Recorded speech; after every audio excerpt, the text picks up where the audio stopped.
Hello बच्चे लोग। आज हम लोग स्टार्ट करते हैं एबीसी ऑफ केमिस्ट्री के लास्ट पार्ट को। उसमें कुछ टॉपिक अभी बचे हुए हैं जो हम लोगों को आज करना है, और फिर उसके बाद हम लोगों को basic of chemistry that is ABC of chemistry complete हो जाएगा। तो देखो हम लोग स्टार्ट करते हैं। तो देखो सबसे पहले क्या होता है, जैसे कोई एलिमेंट डिस्कवर हुआ, जैसे मान लो कि हाइड्रोजन डिस्कवर हुआ, हीलियम डिस्कवर हुआ, तो उसमें जो साइंटिस्ट जो उसको डिस्कवर करता था तो वो अपने अकॉर्डिंग उसका नाम रख देता था। मतलब जैसे मान लो किसी का मन आया, एक एलिमेंट डिस्कवर किया, उसका एटॉमिक नंबर 8 था, उसने उसको बोल दिया ऑक्सीजन। तो स्टार्टिंग में क्या था कि जब एलिमेंट्स के नंबर कम थे तो साइंटिस्ट को जो मन आता था वो उसका नाम रख देते थे। जैसे मान लो कि आपके मान लेते हैं कि किसी रिलेटिव का कोई बच्चा पैदा हुआ, तो रिलेटिव की मर्जी वो कोई भी नाम रख सकता है, गवर्नमेंट तो उसमें इंटरफेयर करती नहीं है, तो कोई भी नाम रख सकते हैं। तो वैसे ही क्या होता है, जब एलिमेंट की डिस्कवरी होती थी तो जो साइंटिस्ट उसका डिस्कवरी करता था तो वो उसका नाम रख देता था। नाम वो खुद के भी नाम पे रख सकता था, वो सिटी के नाम पे, कंट्री के नाम पे, किसी या इवन कई बार कलर के नाम पे, कि जैसे अगर व्हाइट है तो व्हाइट, या फिर वैसे कलर के नाम पे भी क्या है उसकी नेमिंग की जाती थी। तो स्टार्टिंग में तो जब एलिमेंट्स का नंबर कम था तो कैसे भी नेमिंग की जा सकती थी, सिटी के नाम पे, मतलब कंट्री के नाम पे, जैसे जर्मेनियम जर्मनी से पढ़ा है तो जैसे कंट्री के नाम पे, या फिर कलर के अकॉर्डिंग, या फिर मतलब आप जैसे साइंटिस्ट के नाम पे, तो जो मन आया उस पर नेमिंग कर सकते थे। पर जब एलिमेंट्स का नंबर बढ़ गया तो आईयूपीएससी एक कमिटी है, आईयूपीएससी का फुल फॉर्म लिख लेते हैं। एक्चुअल में केमिस्ट्री में कोई भी रूल होता है, मीन्स कोई भी रूल, जैसे कोई एलिमेंट डिस्कवर हुआ उसका क्या नाम होगा, या कोई भी सिंबल या कुछ भी होगा, तो कौन डिसाइड करता है? आईयूपीएससी। आईयूपीएससी का फुल फॉर्म है international union of pure, international union of pure and applied chemistry. तो क्या फुल फॉर्म है? International union of pure and applied chemistry. तो अगर केमिस्ट्री में कोई भी एलिमेंट डिस्कवर होता है तो वो उसका नेम क्या होगा, उसका सिंबल क्या होगा, कौन डिसाइड करता है? आईयूपीएससी। तो भी हम लोगों को जैसे पता है कि 120 एलिमेंट डिस्कवर हो चुके हैं, तो देखो नेमिंग करने के लिए जैसे कोई एलिमेंट डिस्कवर होता है तो उसके लिए एक क्या होता है, एक टेम्परेरी नेम होते हैं, और कुछ टाइम बाद क्या होता है उनको परमानेंट नेम मिल जाता है। टेम्परेरी मतलब कि जैसे मान लो आज एक एलिमेंट डिस्कवर हुआ जिसका एटॉमिक नंबर 121, तो उसके लिए एक टेम्परेरी नेम का रूल बताया गया जिसको हम लोग अभी लिख लेंगे। फिर कुछ टाइम बाद क्या होता है, जब 4-5 एलिमेंट मान लेते 121, 122, 123 डिस्कवर हो गए, तो क्या होता है, आईयूपीएससी एक मीटिंग करता है और कुछ साइंटिस्ट के ऑनर में क्या होता है उनकी नेमिंग कर देता है। जैसे आप लोगों को पता हो कि एक एलिमेंट का नाम है आइंस्टीनियम, एक एलिमेंट का नाम रदरफोर्डियम, तो ये सब क्या साइंटिस्ट के ऑनर में नाम रखे गए हैं। जैसे मैडम क्यूरी, तो उसके नाम पे क्यूरियम। तो होता क्या है कि पहले एक टेम्परेरी नाम लिखा जाता है और कुछ टाइम बाद क्या होता है, साइंटिस्ट के ऑनर में एक परमानेंट नेम, मतलब नेम भी लिख दिया जाता है। तो हम लोग देखते हैं कि कैसे लिखते हैं। तो अगर कोई एलिमेंट डिस्कवर हुआ तो उसका कैसे नेम आता है तुरंत, और कैसे सिंबल आता है तो वो सीखते हैं। तो हम लोग वही सीखते हैं। आपके पास IUPAC nomenclature for element having atomic number 100 और मोर देन 100। हम लोग जो नोमेनक्लेचर करने जा रहे हैं, ध्यान रखना, टेम्परेरी नेम है, ये आपको वैसे पूछा जा सकता है, और बाद में क्या होता है इस नेम को हटा के क्या होता है परमानेंट नेम रख देते हैं। तो टाइम वैसे चलता रहता है केमिस्ट्री में। तो पहले हम लोग नेमिंग को सीखने के पहले हम लोग कुछ रूल लिख लेते हैं। तो जो नेम का जो एंड होगा, तो नेम का जो एंड होगा वो ध्यान रखना हमेशा किससे होगा? ईएम से। तो नेम का एंड किससे होता है? हमेशा ईएम से होगा। फिर अब इसमें लिखते देखो क्या होगा आपके पास, 0 1 2 3 4 5 6 7 8 एंड 9। ठीक है, तो 0 को बोलते हैं नील, इसका सिंबल है एन। देखो नेमिंग ऐसे किया गया कि किसी का भी सिंबल मैच ना करे, ये ध्यान रखना है। नेमिंग ऐसे कि सिंबल मैच ना करे, अदरवाइज फिर दो एलिमेंट का सिंबल सेम हो जाएगा तो आप एलिमेंट को पहचान नहीं पाओगे। तो एलिमेंट ऐसा किया गया कि उनका सिंबल अलग। नील सिंबल क्या होगा? एन। 1 को बोलते हैं अन, सिंबल होगा यू। 2 को बोलते हैं bi, symbol will be B. 3 को बोलते हैं tri, symbol will be T. 4 को बोलते हैं quad, quad, symbol will be, वैसे 4 को टेट्रा भी बोलते हैं, पर हमें क्या है कि टेट्रा बोलोगे ट्राई बोलोगे तो दोनों का सिंबल टी हो जाएगा, इसलिए इसको मैं बोल रहा क्वाड, सिंबल डायरेक्ट में अलग अलग होने चाहिए। 5 को बोलते हैं pent, symbol will be P.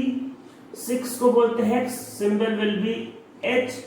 7 को बोलते हैं सेप्ट, देखो 7 को एक नाम और होता है हेप्ट, हेप्ट भी होता है, पर हेप्ट और हेक्स फिर सेम सिंबल हो जाता है, जिससे हम लोग उसको हेप्ट बोलते हैं, मतलब सेप्ट बोलते हैं, सिंबल विल बी एस। अगर हेप्ट बोलोगे तो हेप्ट और हेक्स का सिंबल सेम हो जाएगा। 8 का मतलब है oct, symbol will be O. 9 का मतलब है E N N, N symbol will be E. तो ये हमारा क्या होगा, कुछ नेम होंगे। 9 का मतलब ई एन एन और इसका सिंबल क्या होगा ई। अब देखो कैसे नेमिंग करते हो, कैसे सिंबल करते हो, बहुत सिंपल। देखो एक एलिमेंट मान लेते हैं 102, ये आज डिस्कवर हुआ, तो इसकी नेमिंग कैसे होगी। 1 का मतलब है अन, तो क्या होगा अन। 0 का मतलब क्या है नील, देखो 1 का मतलब अन, 0 का मतलब नील, तो अन नील। और 2 का मतलब है बाई, तो आपके पास देखो वैसे बाई के आगे ईएम लगना चाहिए, पर अगर 2 बार आई आ रहा तो आप एक आई उड़ा सकते हो। मतलब देखो वैसे 2 का मतलब बाई आता है, फिर पूरा नेम का इंट ईएम से करना है, पर बाई, बाई में भी आई और ईएम में भी आई। अगर 2 बार आई लगातार आएगा तो आप एक आई उड़ा सकते हो, तो इसको लिख देते ईएम। ठीक, ये होगा इसका नाम, सिंबल। देखो अन का सिंबल क्या है यू, तो आप बोलोगे यू। नील का सिंबल क्या है एन, तो बोलोगे एन। बाई का सिंबल क्या है बी, तो बी। तो पहला लेटर कैपिटल में, बाकी दोनों स्मॉल में, पहला कैपिटल में बाकी सब स्मॉल में, तो what will be symbol U N B. फिर लिखते जैसे मानते एक एलिमेंट 2, मानते 1, आपके पास 25 मानते आज डिस्कवर हुआ, सो 1 विल बी अन। 2 के लिए क्या होगा बाई, 5 के लिए क्या होगा पेंट, तो क्या होगा अन बाई पेंट। फिर आगे क्या होगा ईएम, तो 1 के लिए अन, 2 के लिए बाई, 5 के लिए पेंट, फिर ईएम। सिंबल क्या होगा यू और फिर small B and P. First letter will be capital and other 2 letter will be small. जैसा होता है जैसे 237 एक एलिमेंट माने तो फ्यूचर में डिस्कवर हुआ कभी, तो ये क्या होगा 2 का मतलब है by, so this will be by. 3 का मतलब क्या है आपके पास ट्राई। 7 का मतलब क्या होगा सेप्ट, तो क्या होगा बाई ट्राई सेप्ट, और आगे क्या होगा ईएम, तो क्या होगा bi tri septium. Symbol will be T S, तो ये इसका सिंबल है बी टी एस। समझ में आइए, ये जो हम लोग नॉमेनक्लेचर करते हैं, ये ध्यान रखना ये टेम्परेरी नेम के लिए, परमानेंट नेम के लिए नहीं होता है। पहले ये टेम्परेरी नेम किसी भी एलिमेंट्स को दिया जाता है, फिर टाइम टाइम पे क्या होता है इन टेम्परेरी नेम को हटा के आईयूपीएससी परमानेंट नेम दे देता है। परमानेंट नेम क्या होता है, पहले तो किसी मतलब रैंडम आता था, पर आजकल क्या होता है कि जो परमानेंट नेम आता है वो केमिस्ट्री के जो भी ग्रेट साइंटिस्ट है उनके ऑनर में आता है। जैसे मेंडेलीफ के लिए मेंडेलीफियम, या फिर आपके पास आइंस्टीन के लिए आइंस्टीयम, मैडम क्यूरी के लिए क्यूरियम, रदरफोर्ड के लिए रदरफोर्डियम। तो ऐसे ऐसे एलिमेंट आते हैं किसके साइंटिस्ट कॉर्नर में। तो समझ में आ गया होगा आपको। अब देखो हम लोगों को कुछ और नॉमेनक्लेचर सीखना है, तो हम लोग कुछ क्या करते हैं, पहले एनायन का नॉमेनक्लेचर सीखते हैं, फिर आगे और डिटेल में चलते हैं। तो समझो आप लोगों को मैंने लास्ट लेक्चर में बताया था oxidation number. if oxidation number of an element is negative, if oxidation number of an element is negative, या फिर आप समझ लो कि एक सिंगल एलिमेंट पे नेगेटिव चार्ज, या फिर क्या है कि आप सिंपली समझो negative charge on single atom, या तो नेगेटिव चार्ज होगा सिंगल एटम पे, किस पे सिंगल एटम पे, या फिर ऑक्सीडेशन नंबर एलिमेंट का क्या होगा नेगेटिव। तो इस केस में जो नेम का जो एंड होता है वो आपके पास होता है आइड से।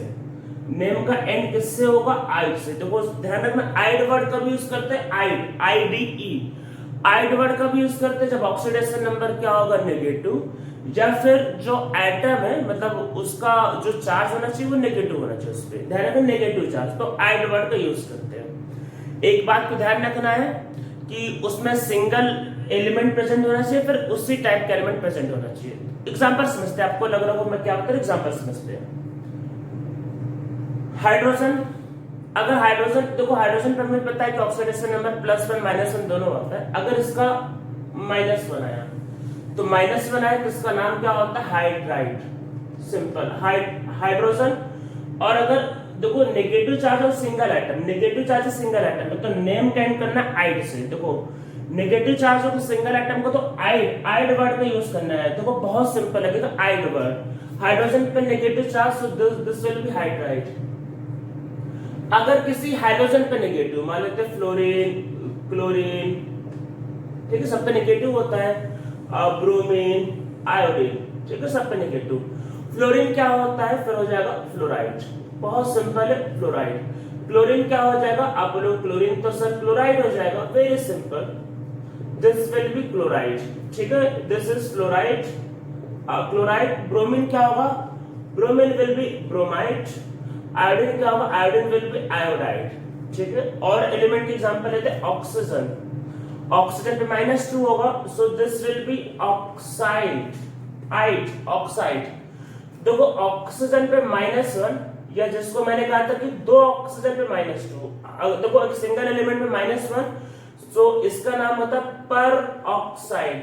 तो नेम देखो इसका भी एंड हो रहा आइड से, पर ऑक्साइड, तो क्या होता है पर ऑक्साइड। और क्या एग्जांपल समझ लेते हैं, अगर सल्फर पे -2, सो दिस विल बी सल्फाइड। और किस पे हो सकता है, अगर कार्बन पे -4, कार्बन पे -4 होगा तभी उसका ऑक्टेट पूरा होगा, सो this will be carbide, so this is carbide.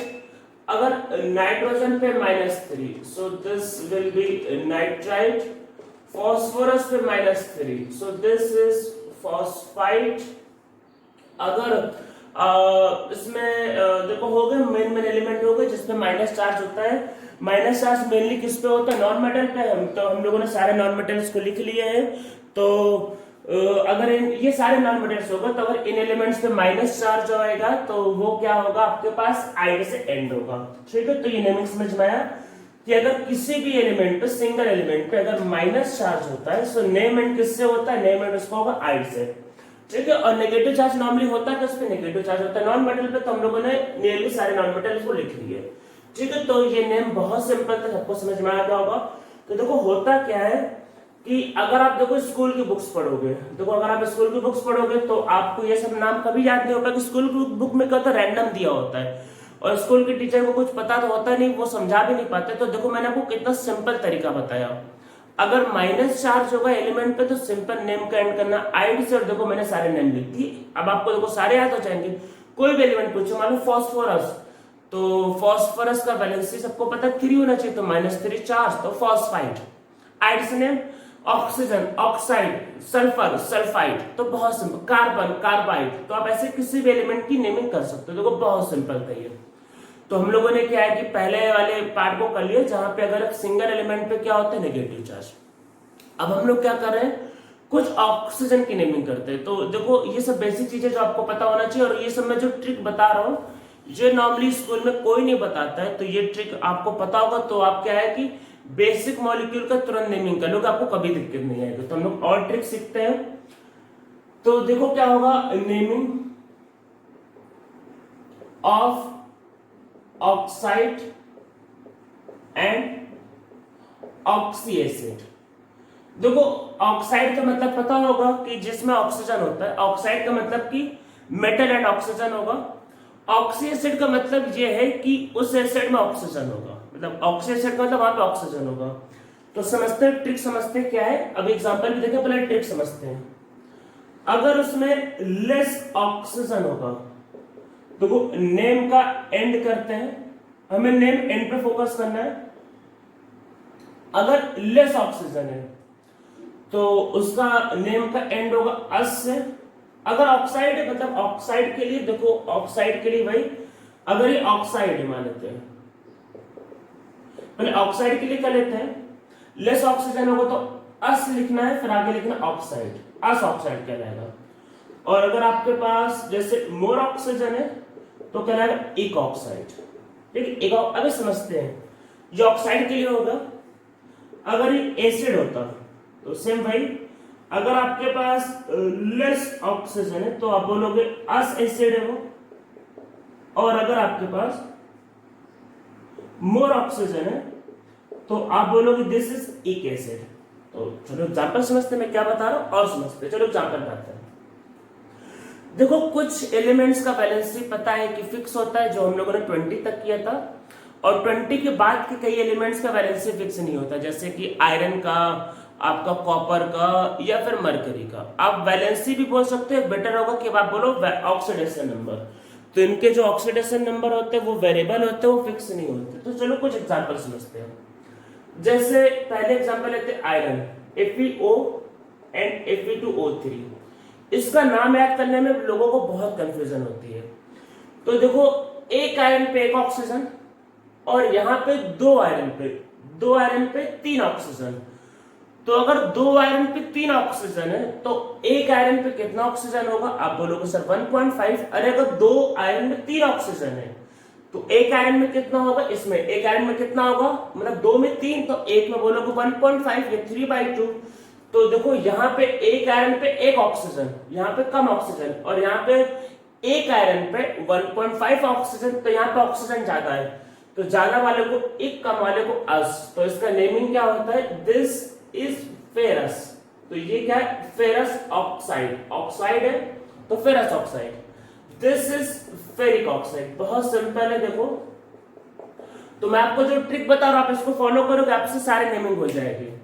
और देखो ये सब ट्रिक आपको देख के अच्छा लग रहा होगा, स्कूल में कोई टीचर नहीं बताता है। तो अगर आप लोगों को समझ में आ रहा है और आप लोगों को लग रहा है कि मैंने बहुत सिंपल तरीके से आप लोगों को सारे नॉमेनक्लेचर बता दिए, तो फिर आप लोग अपने दोस्तों को, फ्रेंड्स को भी, सबको पेस ज्वाइन करने के लिए बोलो कि पेस में क्या है कि साइंस मतलब फिजिक्स, केमिस्ट्री, मैथ और बायो काफी अच्छे तरीके से पढ़ाया जा रहा है, जहां पे क्या होगा आपको ऐसे मेथड बताए जाएंगे जिससे आपको याद करने में कभी प्रॉब्लम नहीं आएगी।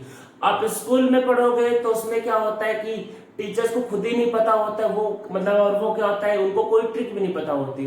तो यहाँ पे आप लोगों को क्या होगा, अच्छा सॉफ्ट मटेरियल मतलब PDF फाइल, या फिर आगे चल के जब आपके क्लासेस स्टार्ट हो जाएंगे तो हार्ड कॉपी भी दिया जाएगा मटेरियल का, जो नॉर्मली आपको स्कूल में कभी प्रोवाइड नहीं होगा। और साथ में हम लोग आपको ऐसे ट्रिक भी बताते रहेंगे जिससे आपको कोई भी नेमिंग जो होगी केमिस्ट्री की इजीली याद हो जाएगी। तो अब किसको अस बोलना है, किसको इक बोलना है, भी देखो हम लोग करें, सबका नेमिंग आपको याद हो जाएगा। बहुत सिंपल है। तो आपको समझ लो आज के बाद फिर कभी दिक्कत नहीं आएगी किसी भी मॉलिक्यूल का नाम याद करने, मतलब जो फेमस मॉलिक्यूल, ऐसा नहीं कि बड़े मॉलिक्यूल, मतलब आपके लेवल पे जो मॉलिक्यूल होते हैं जो क्लास 8, 9, 10 के बच्चों को पता होना चाहिए, वो आपको सारे के सारे याद हो जाएंगे बिना किसी दिक्कत के। तो आप लोगों को क्या करना है कि अपने दोस्तों को, अपने नेबर्स को, अपने मतलब रिलेटिव्स को, सब लोगों को पेज ज्वाइन करने के लिए बोलना है। अगर वो मतलब क्लास 7, 8, 9, 10, इवन 11th में भी है तो ठीक है, उसको पेज ज्वाइन करने के लिए बोलना है। पेज में आपको किसी भी तरीके का कभी कोई प्रॉब्लम नहीं आएगा। और आप लोगों को पता है मेरा व्हाट्सएप नंबर आप सबके पास है, तो आप मेरे से कभी भी डाउट भी पूछ सकते हो। ठीक है, तो हम लोग देखो आगे करते हैं। तो ये ferrous oxide, this is ferric oxide. ठीक है, फिर और आगे चलते हैं, जैसे कुछ और एग्जांपल, जैसे लेते हैं कॉपर। तो कॉपर में भी देखो ऐसे 2 ऑक्साइड होते हैं। अब ऐसे समझो, यहाँ पे 2 कॉपर में 1 ऑक्सीजन, तो 1 कॉपर में कितने ऑक्सीजन होंगे? हाफ। देखो 2 कॉपर में 1 ऑक्सीजन, तो 1 कॉपर में हाफ ऑक्सीजन, और यहाँ पे 1 कॉपर पे 1 ऑक्सीजन, तो यहाँ पे कम, यहाँ पे ज्यादा। तो इसको बोलते हैं क्यूपरस, कम वाले को क्यूपरस। तो this is cuprous oxide and this is cupric oxide. ठीक है, कम वाले को क्यूपरस, ज्यादा वाले को क्यूपरिक। ऐसे एक एग्जांपल और करते हैं मरकरी के लिए, Hg2O एंड HgO। 2 मरकरी पे 1 ऑक्सीजन, तो 1 मरकरी पे half oxygen. So this is mercurous, this is mercurous oxide and this is mercuric oxide. Mercurous oxide and mercuric oxide. ठीक है, तो ये आपको समझ में आ रहा होगा। तो ऐसे कोई भी अगर ऑक्साइड होते हैं तो हम लोग इनके ऐसे नेमिंग करते हैं। तो ये तो चलो एसिड, ये आपके पास होगा ऑक्साइड। अब चलो हम लोग ये चीजें समझ गए हैं, अब हम लोग इसका यूज करते हैं एसिड में। तो देखो बहुत सिंपल है कि कैसे करना है। जैसे होता क्या क्या है, HNO2 और HNO3। तो इनके नाम याद करने में लोगों को हमेशा कंफ्यूजन होता है कि सब मतलब कब अस लेना कब इक। तो मैंने जब बताया लेस ऑक्सीजन तो अस, मोर होगा तो इक, कभी दिक्कत नहीं आएगी। अच्छा किसका एसिड है? नाइट्रोजन का। देखो किसी भी एसिड में, देखो एसिड का काम होता है H को देना, तो H तो होने वाला है, और हम लोग नेमिंग किसके कर, ऑक्सी एसिड, तो इस एसिड में ऑक्सीजन होने वाला है। मतलब हम लोग जितने भी एसिड लिखने वाले हैं, देखो कोई भी एसिड, उसमें हाइड्रोजन सब में होगा, ऑक्सीजन सब में होगा, तो हाइड्रोजन ऑक्सीजन जब सब में है तो उसका नेम नहीं यूज करेंगे। देखो एसिड का मतलब होता है H को देना, तो सारे एसिड में H तो होंगे ही होंगे, और हम लोग लिख रहे हैं सिर्फ ऑक्सी एसिड का भी नेमिंग। तो यहाँ और most of the acid, even 80% जो एसिड्स होते हैं वो ऑक्सी एसिड से होते हैं। तो यहाँ पे क्या है कि लेस ऑक्सीजन, यहाँ पे मोर ऑक्सीजन, तो कैसे नेमिंग होगा? लेस वाले को क्या बोलेंगे? नाइट्रोजन का है, सो this will be nitrous oxide, और यहाँ पे ज्यादा है, सो this is nitric oxide. Nitrous oxide, nitric oxide. चलो और एग्जांपल समझते हैं। H2SO3, so this is sulphurous acid, sulphur का सल्फ्यूरिक एसिड, सल्फ्यूरस एसिड, और दूसरा एसिड है H2SO4, सबको पता, बहुत फेमस है, दिस इज सल्फ्यूरिक एसिड। देखो बहुत सिंपल है, ज्यादा वाले को इक, कम वाले को अस, सल्फ्यूरस एसिड, सल्फ्यूरिक एसिड, ठीक है ये। अब चलो हम लोग अब इसमें कुछ ट्रिक करते हैं और कुछ समझते हैं। कई बार हो सकता है मॉलिक्यूल के जो एसिड है, वो जो एसिड है उनके उसमें हो सकता है कि जैसे ये तो दो वैरायटी हो गए, तो अब आपके मन में आ रहा होगा कि क्या सर सब में दो ही वैरायटी होते हैं, क्या सब में सर दो ही टाइप का केस होगा? मतलब एक कम एक ज्यादा हो सकता है, किसी में 3 टाइप का केस हो जाए, किसी में 4 टाइप का केस हो जाए। अगर किसी में देखो 3 टाइप के केस है, जैसे 3, तो वो 3 टाइप के केस है, तो उसमें जो करना है, जो लीस्ट ऑक्सीजन होगा उसके नाम के आगे लगाना हाइपो, फिर आगे अस एसिड। अगर 3 केस हो गए, मतलब अगर 3 केस हो गए तो आप इसका यूज करोगे, लीस्ट वाले को हाइपो, उसके आगे अस, फिर एसिड। और अगर 4 केस हो गए तो इसमें फिर जिसमें मैक्सिमम होगा या हाईएस्ट, जिसमें हाईएस्ट ऑक्सीजन, इसमें जहां पे हाईएस्ट ऑक्सीजन होगा तो उसके नाम पर अगर पर लगाना है, पर वाला पर लगाना है, वो उड़ेगा वो, तो उसके नाम पर अगर पर, फिर आगे इक, फिर आगे एसिड। तो अगर 4 केस हो गए तो आपको ये यूज करना है। तो अब समझते हैं कि ये सब मैं क्या बता रहा हूं। देखो अब 2 एग्जांपल को ध्यान से देखना, आपको मजा आ जाएगा कभी तो, और आपको ये कभी भी याद करना, अगर 3 केस हो गए तो ये, और 4 केस हो गए तो, अब 4 केस हो गए तो पर लगाना है, तो नीचे वाला। फिर कैसे? देखो फास्फोरस के 3 एसिड होते हैं, H3PO2, H3PO3, H3PO4। मैंने कहा 3 के लिए इसको यूज करना है, तो नीचे वाले का नाम फॉस्फोरिक एसिड, सिंपल। उससे कम वाले का नाम फॉस्फोरस एसिड, वेरी सिंपल। उससे कम तो नाम का हाइपो जोड़ दो, क्या दिक्कत? हाइपो फॉस्फो, अरे इसके नाम का हाइपो, इसलिए मैंने लिखा हाइपो फिर स्पेस। अरे लिखना होगा ना, जो भी होगा फॉस्फोरस सल्फर जो भी होगा तो लिखना पड़ेगा। तो किसका फॉस्फोरस या इसके नाम का हाइपो जोड़ दो, बेचारा और गरीब हो गया, ऑक्सीजन कम होगा तो हाइपो जोड़ दो, हाइपो फॉस्फोरस एसिड, ठीक है, समझ में आ गया। एक एग्जांपल चलो 4 वाला करते हैं, बहुत इंटरेस्टिंग केस। क्लोरीन के देखो जैसे 4 होते हैं, HClO, ये मॉलिक्यूल हो सकता है आपने ना पढ़ा हो, इसलिए आपको देखो मैं नए नए मॉलिक्यूल बता रहा हूं, आपको देखने में भी अच्छा लग रहा हो। HClO, HClO2, HClO3 और HClO4, ठीक है। देखो फटाफट कर देते हैं। फर्स्ट इज हाइपो, किसका एसिड है भाई क्लोरीन का एसिड है, क्या टेंशन है। तो हाइपो क्लोरीन का एसिड है, so chlorous, hypochlorous acid, this is chlorous acid, this is chloric acid, and this, अब इसके नाम में पर भी लगा दो, उड़ना है, दिस इज पर क्लोरिक एसिड। तो अगर 4 आएंगे तो ये नेमिंग यूज करना है, ठीक है, समझ में आ गया होगा। तो 3 के लिए, 4 के लिए हाइपो, क्लोरस, क्लोरिक और परक्लोरिक एसिड। देखो फटाफट, देखो कितना सिंपल याद हो जाएगा। चलो अब तो ये चलो समझ में सबको याद आ गया। अब एसिड का देखो काम क्या होता है, एसिड का काम होता है H को देना, तो एसिड का होगा कई बार H को दे देगा, ठीक है। तो अब देखो मैं जो बताने जा रहा हूं इसको ध्यान से देखना, आपको मजा आ जाएगा। तो उसमें क्या होता है, लोगों को बहुत कंफ्यूज होता है। तो देखो हम लोगों ने पहले एनायन को सीख लिया, एक आइड। आइड का भी यूज था IDE। आइड का भी यूज होता है जब क्या होता है, इस पे चार्ज होता है नेगेटिव, मतलब सिंगल एलिमेंट पे जब नेगेटिव चार्ज। अब समझते हैं, अगर कोई एसिड है और उसका नाम अगर अस से होता है, एक से नेम एंड, मतलब एसिड का जो होता है ये क्या कर रहा है, नेम का एंड। तो नेम का एंड ही देखो, एसिड तो पता ही है, ये अस को देखो और इक को, एसिड तो पता हो वैसे, एसिड अभी नहीं, नेम का एंड। तो या तो किससे होता है, अस से, या होता है इक से, ठीक है। एसिड ने चलो मान लो कि H का लॉस कर दिया, किसका लॉस कर दिया, H का लॉस कर दिया, और उसने क्या बनाया, अनायन, ठीक है। तो अस वाले को कन्वर्ट कर दोगे आप आइट में, किसको, अस क्या था, अस था लेस ऑक्सीजन, तो हिंट के लिए क्या था, लेस ऑक्सीजन। इसके नाम को कन्वर्ट कर दोगे आइट में, और इक को कन्वर्ट कर दोगे एट में, और इक क्या था, मोर ऑक्सीजन। तो सोचो मैंने कितना सिंपल बता दिया, अस को कर देना आइट में और इक को कर देना एट में। तो चलो फटाफट एक एग्जांपल देख लेते हैं, मजा आ जाए।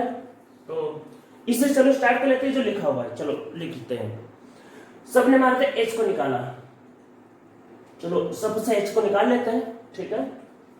ClO minus, ClO2 minus, H, अरे H प्लस निकलेगा तो माइनस आएगा ना, H प्लस निकला है तो minus, ClO3 minus, ClO4 minus, H plus निकल गया सब माइनस आ गया।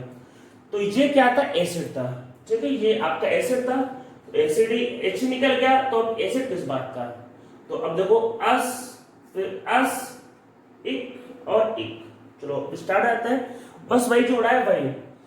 तो अस की जगह ite, this is hypochlorite, sorry hypochlorite. क्या किया, सिंपल, अस की जगह आइट, तो दिस इज हाइपोक्लोराइट। ये क्या है आपके पास, chlorite, so this is chlorite, ous की जगह आइट, और इक की जगह ate, so this is chlorate, and this is perchlorate. समझ में आया कितना सिंपल है, अस की जगह आइट और इक की जगह एट। तो आपको लग रहा है सर बहुत सिंपल है, और कर लेते चलो। जैसे नाइट्रिक एसिड में हमेशा लोगों को कंफ्यूजन था, हमेशा, मतलब मुझे खुद बहुत कंफ्यूजन था, तो मुझे खुद कभी पहले याद नहीं होता था जब मैं क्लास 8-9 में था। तो अब देखो कितना सिंपल है, नाइट्रस एसिड, तो देखो नेमिंग क्या बताया था, ऐसे देखो नाइट्रस एसिड और नाइट्रिक एसिड, ठीक है। एसिड का काम H को देना, H को निकाल दो, NO2 माइनस और NO3 माइनस, तो एसिड ने H को निकाल दिया, चलो एसिड से H निकल गया। अस की जगह भाई क्या आएगा, आप बोलोगे सर अस की जगह तो आइड, मतलब आइट आता है, तो दिस इज नाइट्राइट। अस की जगह आइट, वेरी सिंपल, नाइट्राइट, और दिस इज नाइट्रेट। तो नाइट्राइट, नाइट्रेट, और आज हमने पढ़ा था N-3, दिस इज नाइट्राइट। तो अब कभी कंफ्यूजन नहीं होना चाहिए। आइड, आइड कब लगाते, आइड जब सिंगल एलिमेंट पे माइनस आ जाओ। आइड के केस में ध्यान रखना, आइड के केस में कभी भी ऑक्सीजन नहीं होगा। आइड के केस में ध्यान रखना है, आइड के ऑक्सीजन नहीं होगा, ठीक है। और less oxygen is ite, more oxygen is nitrate. चलो एक एग्जांपल और समझ लेते हैं, मजा आ जाए फिर। H2SO3 और H2SO4, ऊपर वाले को क्या बोलते हैं, आप बोलोगे सर सल्फ्यूरस एसिड, और नीचे वाले को सल्फ्यूरिक एसिड, ठीक है। तो अब एक काम करते हैं, चलो इसमें चेंजेस करते हैं।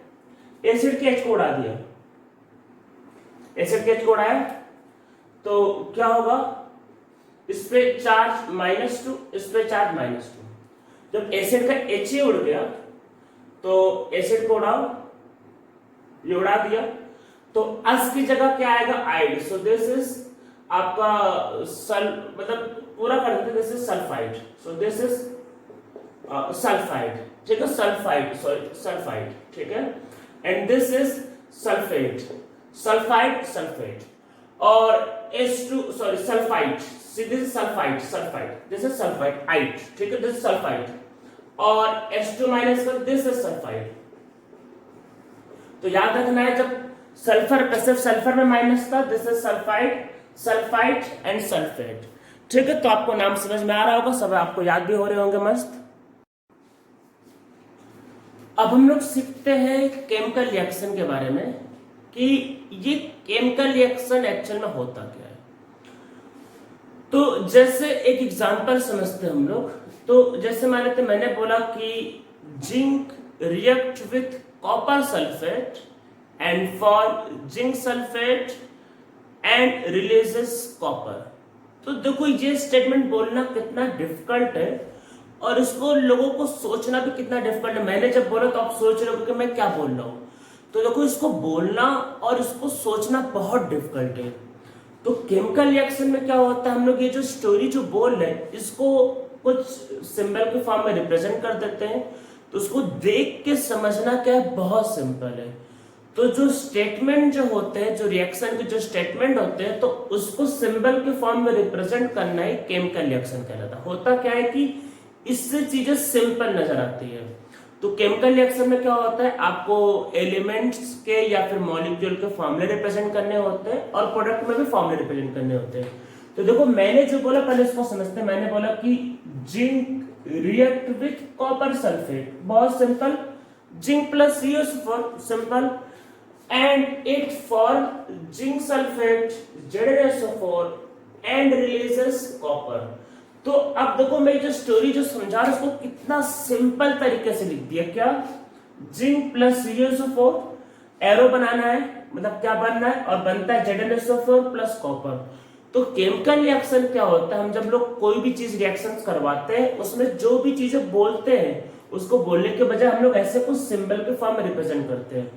इधर साइड जो लिखा होता है, जो लेफ्ट हैंड साइड में लिखा जाएगा, ध्यान रखना, जो लेफ्ट हैंड साइड में लिखते हैं वो रिएक्टेंट होता है और जो राइट हैंड साइड लिखते हैं वो क्या होता है, प्रोडक्ट। तो रिएक्शन में क्या होता है, देखो रिएक्शन में क्या होता है, रिएक्टेंट जो होता है वो कंज्यूम हो जाता है। तो ये क्या है, कंज्यूम हो जाएगा, खत्म हो जाएगा, और जो प्रोडक्ट होता है वो फॉर्म होता है। तो क्या फॉर्म होगा, ZnSO4 एंड कॉपर। तो एक केमिकल रिएक्शन में क्या होता है, रिएक्टेंट कंज्यूम होता है, रिएक्टेंट को हमेशा left hand side, always left hand side लिखना है, एंड प्रोडक्ट को क्या करना है, ऑलवेज राइट हैंड साइड लिखना है। तो केमिकल रिएक्शन में लिखा क्या जाता है, तो जो भी रिएक्शन में होता है उसको सिंपल क्या होता है, हम लोग सिंबल के फॉर्म में जैसे Zn और CuSO4 के फॉर्म में लिखते हैं, जिससे क्या होगा, हमें पढ़ने में लिखने में इजी रहे। तो ये केमिकल रिएक्शन का देखो लिखने का पर्पस होता है कि हम लोग जो भी बोलते हैं कि जैसे मान लो कोई भी चीज, जैसे मान लेते हैं कार्बन का रिएक्शन, सपोज करते हैं मिथेन एक मॉलिक्यूल जिसका फॉर्मूला CH4। तो सपोज करते हैं मिथेन का रिएक्शन होता है ऑक्सीजन से और बनता है CO2 प्लस H2। तो इसको देखो बोलना कितना डिफिकल्ट है, methane on combustion with oxygen releases carbon dioxide gas and water vapour. तो अब ये जो स्टोरी जो बोल रहे हैं इसको देखो कैसे लिख सकते हैं, methane CH4 simple gas on combustion with oxygen, oxygen से रिएक्शन होगा, releases carbon dioxide gas CO2 और ब्रैकेट में गैस, ब्रैकेट में G का मतलब गैस, एंड वाटर वेपर बोला है तो वो भी गैस, तो H2O गैस, सिंपल। तो वो बैलेंस नहीं कर रहे हम लोगों का, अभी जो टॉपिक वो वही है, बैलेंसिंग ऑफ केमिकल रिएक्शन। तो बस अभी देख रहे हैं रिएक्शन को लिखते हैं कैसे, बैलेंसिंग अभी सीख रहे हैं। तो क्या है, methane on reaction with oxygen form carbon dioxide gas and H2O gas. तो जो बोल रहे इसको देखो कितना सिंपल तरीके से लिख दिया। अब कई बार क्या होता है कि ये हमें डबल चाहिए होता है, ट्रिपल चाहिए होता है, तो वैसे बोल के लिखना डबल ट्रिपल तो बहुत ही मतलब डिफिकल्ट है। तो अब किसका कितना अमाउंट चाहिए, तो उसके लिए हम लोगों को करना होता है रिएक्शन को बैलेंस। तो बैलेंस को करने के लिए हमें इस फॉर्म में लिखना जरूरी होता है। तो किसका कितना अमाउंट लगता है, किसका कितना अमाउंट रिलीज होता है या फॉर्म होता है, तो उसको समझने के लिए हम लोग क्या करते हैं, रिएक्शन को बैलेंस करते हैं। तो रिएक्शन को अगर आप स्टेटमेंट के फॉर्म में लिखो मतलब बोलोगे तो वो बैलेंस नहीं हो पाएगा। तो इसलिए हम लोग उसको इसी फॉर्म में लिखते हैं, सिंबल के फॉर्म में लिखते हैं, फिर उसको बैलेंस करेंगे। तो चलो हम लोग अब स्टार्ट करते हैं। हमारा नेक्स्ट टॉपिक है बैलेंसिंग ऑफ केमिकल रिएक्शन। ठीक है, क्या है बैलेंसिंग ऑफ केमिकल रिएक्शन। तो आप लोग हेडिंग लिख लो, सब लोग लिख लो heading balancing of chemical reaction. तो देखो बैलेंस करते वक्त क्या करना है आपको, लेफ्ट हैंड साइड और राइट हैंड साइड के दोनों साइड के क्या लिखना है, एलिमेंट्स को काउंट करना है, और काउंट करोगे और फिर उसके हिसाब से बैलेंस होगा। तो देखो एग्जांपल चलो सीखना स्टार्ट करते हैं। तो पहला एग्जांपल अभी चलो कैसे करते हैं, जैसे जो भी लिखा उससे से स्टार्ट करते हैं। जैसे CH4 प्लस ऑक्सीजन, इससे क्या बनता है CO2 प्लस H2। चलो इसी से बैलेंस स्टार्ट करते हैं। कैसे करते हैं बैलेंस सीखते हैं। यहां पे कितने कार्बन है 1, तो यहां पे भी कितने कार्बन है 1, कार्बन इज बैलेंस। बैलेंसिंग में आपको एक एक करके एटम को बैलेंस करना, काउंट करना है। 1 कार्बन 1 कार्बन, आप बोलोगे सर बैलेंस है, ओके गुड। कितने हाइड्रोजन है 4, कितने हाइड्रोजन है 4, यहां पे कितने हाइड्रोजन है 2, 4 हाइड्रोजन 2 हाइड्रोजन, तो हाइड्रोजन का नंबर सेम होना चाहिए। तो देखो यहाँ पे 4, तो यहाँ पे हाइड्रोजन कितना होना चाहिए था 4। अगर यहाँ पे 4 हाइड्रोजन करना है तो इसको 2 से मल्टीप्लाई करना होगा। 2 से मल्टीप्लाई करने पे क्या होगा, 2 इंटू 2, कितने हाइड्रोजन हो गए 4। तो बैलेंस का मतलब होता है कि सारे जो भी एलिमेंट है जैसे carbon, hydrogen, oxygen must be same on reactant side and product side. तो मैं बताता हूँ वही बैलेंस का मतलब क्या है कि every element must be same on reactant side and product side। तो जैसे कार्बन सेम होना चाहिए, हाइड्रोजन सेम होना चाहिए और ऑक्सीजन सेम होना चाहिए। तो बैलेंसिंग में क्या होना चाहिए, सारे एलिमेंट सेम होना चाहिए। तो कार्बन को काउंट किया 1 कार्बन 1 कार्बन बैलेंस, 4 हाइड्रोजन और यहाँ पे सिर्फ 2 हाइड्रोजन, तो इसको 2 से मल्टीप्लाई किया तो हाइड्रोजन भी सेम हो गए। अब ऑक्सीजन, यहाँ पे सिर्फ 2 ऑक्सीजन और यहाँ पे 2 और यहाँ पे देखो 2 इंटू 1, अरे ये 2 इंटू 1, तो यहाँ पे भी 2, तो 2 प्लस 2 कितना ऑक्सीजन हो गए 4। तो इसलिए इसको बैलेंस करने के लिए यहाँ पे करना होगा 2। सो दिस इज बैलेंस रिएक्शन। ठीक है, समझ में आया होगा। चलो और एग्जांपल सीखते हैं। तो हम लोग आगे एग्जांपल और समझते हैं। आयरन, पता है वाटर के साथ रह के उसमें रस्टिंग हो जाता है, रस्टिंग। तो क्या बना, Fe2O3 plus H2 gas release होता है। इसको बैलेंस करते हैं। तो कितने आयरन है 1, कितने आयरन है 2 iron, so this will multiply by 2। No iron is balanced. कितने ऑक्सीजन है, आप बोलोगे सर 3 ऑक्सीजन है, तो कितने ऑक्सीजन है, तो आप बोलोगे सर 3 ऑक्सीजन। तो अगर ये 3 ऑक्सीजन है सो this will be 3, oxygen is now balance. अब यहाँ पे कितने हाइड्रोजन है 6, सो this will be 3। Now this is a balance reaction. Iron 2 iron 2 iron, 3 oxygen 6 hydrogen 6 hydrogen। So every element must be same on both reactant side and product side in a balanced chemical reaction। ठीक है, हाँ इसमें state भी लिखना चाहो लिख लो, पर उसको उतना वो इंपॉर्टेंट नहीं। स्टेट जैसे मान लेते हैं कि आयरन सॉलिड होता है, H2O लिक्विड होता है, स्टेट लिखना चाहो लिख लो, पर हम लोग बैलेंसिंग सीख रहे हैं। Fe2O3 सॉलिड होता है और H2 गैस। स्टेट आपको नहीं पता कोई बात नहीं, वो इंपॉर्टेंट है, बैलेंसिंग सीखो बैलेंसिंग। और चलो एग्जांपल सीखते हैं। H2SO4 plus Al OH thrice। Now this form Al2 SO4 thrice plus H2। ठीक है, इसको बैलेंस करते हैं। Now this is sulphate. अभी मैंने बताया सल्फेट थोड़ी देर पहले लेक्चर में। सल्फेट यहाँ कितना सल्फेट है 3, आप बोलोगे सर ये पूरा 3 पूरा 3 मतलब एक साथ 3 sulphate. So this will be 3, so this will be 3, okay। कितने एल्युमिनियम है 2, now this is 2 aluminium, now aluminium is balanced, 2 aluminium, sulphate is balanced।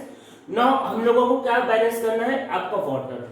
Hydrogen count करते हैं, देखो 3 इंटू 2 6 हाइड्रोजन, और now this is 3 hydrogen and 3 into 2 6। देखो फिर से hydrogen count करते हैं, ये ऑलरेडी 3 है, देखो 3 और इंटू 2 6 और प्लस 6 12 हाइड्रोजन। तो यहाँ पे ऑलरेडी 2 हाइड्रोजन है, तो this will be 6। Now this is a balance reaction. ठीक है, और चलो एग्जांपल समझते हैं। Benzene, C6H6 is benzene. Benzene का रिएक्शन ऑक्सीजन के साथ करेंगे। Now this will form CO2 plus H2। ठीक है, बैलेंस करते हैं। 6 कार्बन एंड 1 कार्बन, इसको 6 से मल्टीप्लाई करेंगे, this is balance. 6 hydrogen and 2 hydrogen, so this will be 3। Now hydrogen is balance. Now balance करना ऑक्सीजन। कितने ऑक्सीजन है यहाँ पे देखो 12, 6 इंटू 2 12 और +3 15 और यहाँ पे सिर्फ 2। तो ऑक्सीजन को बैलेंस करने के लिए यहाँ पे क्या करेंगे 15/2। ये एक बैलेंस रिएक्शन, तो इसमें कोई डाउट नहीं, ये पूरा करेक्ट है। पर अब होता क्या है, अब आप लोग जैसे स्कूल में होगे बच्चों, आप लोग स्कूल में होगे तो स्कूल के टीचर को क्या होता पता ही नहीं होता बैलेंस, मतलब मैं आपको सही तो उसको पता ही नहीं होता स्कूल के टीचर को बैलेंस का मतलब क्या है। बैलेंस का मतलब होता है दोनों साइड के एलिमेंट सेम करने होते हैं। इसमें सेम है, करेक्ट, कोई दिक्कत नहीं। पर स्कूल के टीचर्स को क्या फॉलो करना होता है, बुक में क्या होता है, इसको 2 से मल्टीप्लाई कर देते हैं। तो चलो हम भी 2 से मल्टीप्लाई, कोई टेंशन नहीं। अगर ये आपने लिखा है तो कोई भी अच्छा टीचर काट नहीं सकता। ये बैलेंस रिएक्शन, अगर उसको केमिस्ट्री का नॉलेज है तो ये बैलेंस का मतलब होता है कि every element must be same on reacted and product. तो देखो सारे एलिमेंट सेम है, दैट इज बैलेंस रिएक्शन। हाँ, पर अब स्कूल के टीचर को लगता है 15/2 लिख दिया, अरे बाई 2 ऐसे कैसे, गलत हो गया। कोई गलत नहीं, ये कोई रूल थोड़ी नहीं कि वो 15/2 नहीं ले सकते। बैलेंस मींस बैलेंस का वर्ड का मतलब है, बैलेंस मतलब कि दोनों साइड के एलिमेंट सेम होने चाहिए, दैट इज द बैलेंस, उसका मीनिंग है। पर टीचर को देखने में 2 मजा नहीं आता है, तो हमको भी चलो मान लेते 2 नहीं मजा रहा, मल्टीप्लाई कर दो। लेकिन ये करेक्ट है, पर आपको मन कर मल्टीप्लाई करने का कर दो, तो दिस विल बी 2। पर ये सही है। पर अभी आप लोग स्कूल में हो गए तो 2 से मल्टीप्लाई कर लेना। आप देखो पास भी तो होना ना, पता चला कि आप बोलोगे सर मैंने ये सिखाया, अरे स्कूल में टीचर मार्क्स काट देगा, उसको पता ही नहीं कैसे बैलेंस करते हैं। तो इसलिए चुपचाप इसको 2 से मल्टीप्लाई कर दो। 2 से मल्टीप्लाई कर दो 2 टाइम 6 S6। अरे स्कूल में भी तो मार्क्स चाहिए ना, टीचर को भी खुश करना है स्कूल को। तो 2 से मल्टीप्लाई कर दो 10 15, 2 से मल्टीप्लाई कर 10 will be 12, so this will be 12 CO2 and this will be 6S2। तो ये हमारा बैलेंस रिएक्शन, ये भी करेक्ट है, ये भी करेक्ट है। तो समझ में आ क्या होगा, तो ये हमारा क्या था, balancing of chemical reaction. Balancing में हम लोग क्या करते हैं कि सारे एटम्स को एक एक करके काउंट करते हैं और उसके बाद हम लोग एलिमेंट्स को बैलेंस कर देते हैं। अब हम लोग आज के लेक्चर का लास्ट टॉपिक करते हैं, that is type of chemical reaction. तो देखो केमिकल रिएक्शन कुछ टाइप के होते हैं जो बहुत बेसिक चीज है, जो आपको पता होना चाहिए। क्लास 8-9 के बच्चों को तो जरूर पता होना चाहिए कि कितने टाइप्स के रिएक्शंस होते हैं। तो मैं आपको देखो समझा रहा हूँ कि क्या क्या होता है, बाकी डिटेल में मतलब मैं आपको बेसिक समझा रहा हूँ, आपको समझ में आ जाएगा टाइप्स ऑफ रिएक्शन ये। और बाकी डिटेल में हम लोग आगे कभी करेंगे। तो बस बेसिक हमें चीजें पता होना चाहिए तो कि कितने रिएक्शंस के टाइप्स ऑफ रिएक्शन। तो देखो आप नाम देखते जाओ, आपको नेम में सब समझ में आ जाएगा और एग्जांपल देकर सब समझ में आ जाएगा। तो टाइप्स ऑफ रिएक्शन में पहला करते हैं, फर्स्ट इज डीकंपोजिशन रिएक्शन। तो जैसा नाम में लिखा है डीकंपोजिशन का मतलब क्या होगा कि एक बड़ा मॉलिक्यूल होगा और छोटे छोटे मॉलिक्यूल में टूट जाएगा। डीकंपोजिशन मतलब देखो नाम में जाओ, बड़ा मॉलिक्यूल छोटे छोटे मॉलिक्यूल में टूट जाएगा, डीकंपोज कर जाएगा। सो this is decomposition reaction. Example लिखते हैं, कैल्शियम कार्बोनेट टूट जाएगा किसमें, कैल्शियम ऑक्साइड प्लस CO2। देखो एक बड़ा मॉलिक्यूल छोटे छोटे मॉलिक्यूल में टूट गया, सो दिस इज डीकंपोजिशन रिएक्शन। ठीक है, अब देखो आपके मन में कुछ डाउट आ रहा होगा कि सर ये होता कैसे। तो इसको हीट करने के लिए कई मतलब इसको करवाने के लिए हम लोग कई बार हीट का यूज करते हैं, हाई टेम्परेचर। तो इसलिए इसको कई बार बोल देते हैं, कई बार थर्मल डीकंपोजिशन। थर्मल का मतलब कि रिएक्शन करवाने के लिए हमने क्या यूज किया, हीट का। तो अगर हीट का यूज करते हैं तो इसको कहते हैं कई बार, अगर कभी भी डीकंपोजिशन करवाने के लिए अगर आप हीट का यूज करते हो तो क्या लगता है, थर्मल डीकंपोजिशन रिएक्शन। डीकंपोजिशन का मतलब बड़े से छोटे छोटे मॉलिक्यूल बनना। ठीक है, ये और चलो एग्जांपल कर लेते। तो जैसे एग्जांपल देखो CuNO3 ट्वाइस, तो इससे क्या बनता है, this will go CO plus 2 time NO2 plus half O2। ये रिएक्शन होता है। अब वही बताए बैलेंसिंग में कि टीचर को हाफ देख के मजा नहीं आता, कर लो मल्टीप्लाई 2 से कर लो, आपको मन करे कर लो। ठीक है, आप कर लो, यही वैसे रिएक्शन है। तो डीकंपोजिशन में क्या होता है, बड़ा मॉलिक्यूल छोटे छोटे मॉलिक्यूल में टूट जाता है। ये पहला डीकंपोजिशन रिएक्शन। ठीक है, सेकंड करते हैं, सेकंड इज कॉम्बिनेशन, या इसको क्या बार बोलते हैं, दिस इज एडिशन। कॉम्बिनेशन या क्या होता है, एडिशन रिएक्शन। तो ये क्या होता है, ये डीकंपोजिशन का उल्टा। डीकंपोजिशन में बड़ा मॉलिक्यूल से छोटा छोटा मॉलिक्यूल बनता है, कॉम्बिनेशन में क्या होता है, कुछ मॉलिक्यूल कंबाइन होकर एक बड़ा मॉलिक्यूल बनाते हैं। क्या होता है इसमें, कुछ मॉलिक्यूल कंबाइन होकर बड़ा मॉलिक्यूल बनाते हैं। जैसे H2 प्लस O2 से क्या बनता है H2O। ठीक है, बैलेंस करने के लिए दिस विल बी 2 and 2। तो देखो दो मॉलिक्यूल मिलके एक बड़ा मॉलिक्यूल तो कंबाइन हो गए, कॉम्बिनेशन, टूट गए, डिकम्पोजिशन। तो जो भी रिएक्शन का टाइप है इसके नाम पे जाओ, आपको सब क्लियर हो जाएगा, नाम में सब कुछ रखा है। और एग्जांपल देख लेते हैं, N2 plus H2, nitrogen plus hydrogen मिलके क्या बनाते हैं, अमोनिया, NH3। बैलेंस करने के लिए this will be 3 and this will be 2। तो अगर छोटे छोटे मॉलिक्यूल मिलके कुछ बड़ा मॉलिक्यूल बनाएंगे, दैट इज कॉम्बिनेशन रिएक्शन। ठीक है, ये सेकेंड होगा कॉम्बिनेशन रिएक्शन। थर्ड इसमें करते हैं डिस्प्लेसमेंट रिएक्शन। आरएक्शन का मतलब है रिएक्शन। तो डिस्प्लेसमेंट का सबसे अच्छा मैं एग्जांपल बताता हूँ कि क्या है, कि मान लेते हैं आप मान लेते हैं फ्लैट पे रहते हो, घर पे रहते हो, बंगले में रहते हो, बाहर से एक पावरफुल आदमी आया और उसने आपको आपके घर से बाहर निकाल दिया, तो वो होता है डिस्प्लेसमेंट। क्या मतलब कि आपको कोई निकाल के आपकी जगह किसी ने कब्जा कर लिया, तो वो है डिस्प्लेसमेंट। मींस एक की जगह दूसरा आना, एक निकला दूसरा आ गया, तो वो होता है डिस्प्लेसमेंट। तो समझते हैं क्या है डिस्प्लेसमेंट में, क्या होगा, एक की जगह दूसरा आएगा। जैसे समझते हैं Zn और CuSO4। तो कॉपर बेचारा अपना मॉलिक्यूल सल्फेट के साथ बना के खुश था, जिंक आया, जिंक ने बोला बाहर निकलो। जैसे मान लो आपके घर के पास कोई गुंडे आए, आपको बोले बाहर निकलो, बाहर निकाल दिया, खुद पे कब्जा कर लिया। जिंक ने बोला बाहर निकलो, चलो बाहर निकलो, तो उसने बाहर निकाला और खुद का मॉलिक्यूल बनाया ZnSO4 और CO को बाहर किया।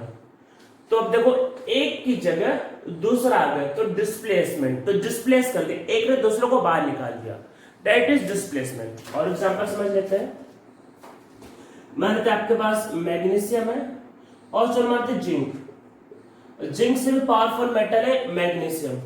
मैग्नीशियम बोल रहा है जिंक को बाहर निकल, तो उसने इसको बाहर निकाला और खुद बनाया MgO और जिंक बाहर। क्या होता है, रूल क्या है, अरे दुनिया का रूल क्या है, पावरफुल आदमी गरीब को बाहर निकालता है, पावरफुल मेटल गरीब मेटल को बाहर निकालेगा। ये कॉपर से पावरफुल। तो देखो डिस्प्लेसमेंट में क्या हो रहा था, पावरफुल गरीब आदमी को बाहर निकालता है, ये होता ना, पावरफुल गरीब को बाहर, पावरफुल गरीब को बाहर। ठीक है, तो अब करते हैं इससे भी अच्छा, डबल डिस्प्लेसमेंट।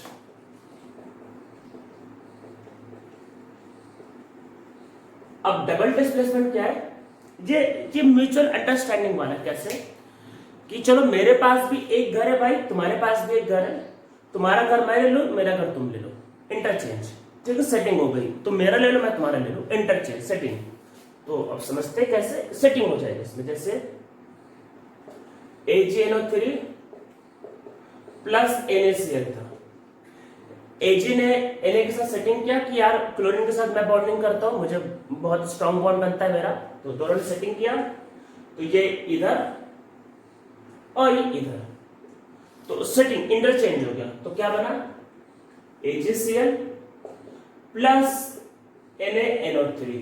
तो डबल डिस्प्लेसमेंट में क्या होता है, ये इसको डिस्प्लेस कर रहा है, ये इसको, डबल, इसने उसको क्या, उसने इसको, डबल डिस्प्लेसमेंट। समझ में आया? डिस्प्लेसमेंट में क्या होता है, इसने इसको बाहर निकाला, इसने इसको बाहर निकाला, इसमें इसने इसको, म्यूचुअल अंडरस्टैंडिंग। तो ये होता है डबल डिस्प्लेसमेंट। ठीक है, समझ में आ रहा होगा? तो बस बेसिक चीजें आपको पता होना चाहिए। तो डबल डिस्प्लेसमेंट में क्या होता है, एक मॉलिक्यूल दूसरे को बाहर निकाल देता है। ठीक है, समझ में आ गया होगा ये।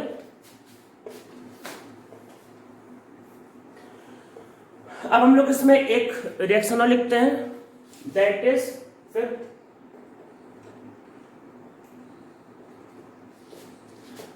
Neutralisation reaction. तो न्यूट्रलाइजेशन में क्या होता है, इसमें क्या होता है, देखो सिंपल है, एसिड होगा, बेस से मिलेगा, क्या बनेगा, सॉल्ट, और क्या रिलीज होगा, water. Acid plus base, salt plus water, बहुत सिंपल से रिएक्शन। कोई भी पसंदीदा एसिड ले लो, HCl, बेस NaOH, क्या मिलके बनाएंगे, सॉल्ट NaCl प्लस H2। ठीक है, कोई भी एसिड ले लो, H2SO4, बेस ले लेते KOH, इससे क्या बनता है K2SO4 प्लस H2, बैलेंस करने के लिए this will be 2 and this will be 2, ठीक है। तो ये होता है आपका न्यूट्रलाइजेशन रिएक्शन। एक रिएक्शन और समझ लेते, that is redox reaction. Redox का मतलब होता है रिडक्शन, ऑक्सीडेशन, रिएक्शन। तो क्या होता है रिडक्शन ऑक्सीडेशन रिएक्शन। तो इसमें होता क्या है, इस रिएक्शन में ऑक्सीजन का या तो लॉस होगा या गेन होगा या फिर हाइड्रोजन का। तो इसमें क्या होता है इन दिस, इसमें लिख देते हैं इन दिस रिएक्शन ऑक्सीजन और हाइड्रोजन आर गेन और लॉस्ट, दोनों भी होता है, गेन भी होता है लॉस भी होता है। ऑक्सीजन और हाइड्रोजन आर गेन और lost in are lost during the reaction.